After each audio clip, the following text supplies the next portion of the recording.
like to say that our troops should stay where they belong and defend where they have come from, which, in fact, someone like yourself who went to prison for Islamic-related incidents should not be voicing his opinion on our Western belief and how we live. That's my opinion, and I'm free to say it because we're not in Pakistan and we're not in these countries that you seem so wonderful in defending.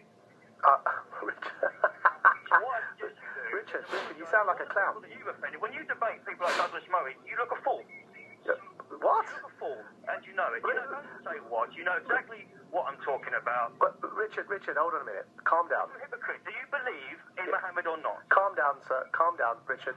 Relax a minute. Take a breath. Calm, my good man. You don't sound it. Richard, take a breath. Richard, believe he flew to heaven on a winged horse? Take a breath, Richard. Take a breath. Relax. And let's first begin with what you just said 2 seconds ago before we get back to the subject of religion. You're the one avoiding my questions. No. I'm trying to stick to the subject of the hour, which is troop surge in Afghanistan, which you did address in a roundabout way. You did address by saying that you don't think I have an opinion on it because I'm not British. So perhaps it's just one track. So perhaps if you can explain to me what you think my opinion is, because your opinion is some sort of mythical reformation, which we both know is never going to happen. Richard, if you one more time, if you try and divert this conversation to a different topic, then I'm going to have to move on. If you want to speak, and by the way, you are free to speak, because thankfully we have a free country, and that's fully democratic, pluralistic, secular, and open, which doesn't sound like the sort of thing you want. However, the point is, Richard, if you are free to speak, but radio stations have structure to them. We are currently on the topic of a troop surge to Afghanistan. On that topic, if you want to move away from it, I'm going to have to move you off, because we've got a full switchboard. So once again, Islam runs away. Richard, mate, listen, you know what? This is ridiculous. Richard, people like you who want to bring everything back to foreigners, people like me not belonging here, religion, Islam, why do you believe in it? Frankly, it's disgusting.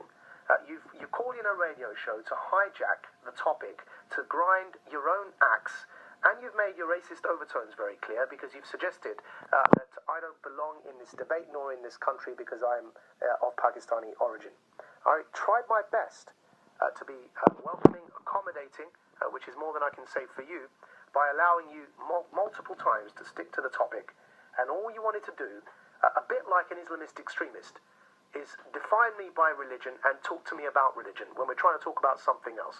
People like you and the Islamist extremists are both hell-bent on turning this world into a conflict between jihadists versus crusaders. And you feed off each other. You sustain each other. You provide nutrition and ammunition to each other and your respective narratives. In fact, you'd probably be upset that the other enemy that you define yourself against didn't exist, because it would give you no longer any reason to justify your own anger and hate against the rest of the world. So move on, jog on, Richard, jog on from Woodford, because actually your attempt to hijack the conversation was puerile, infantile, and unnecessary.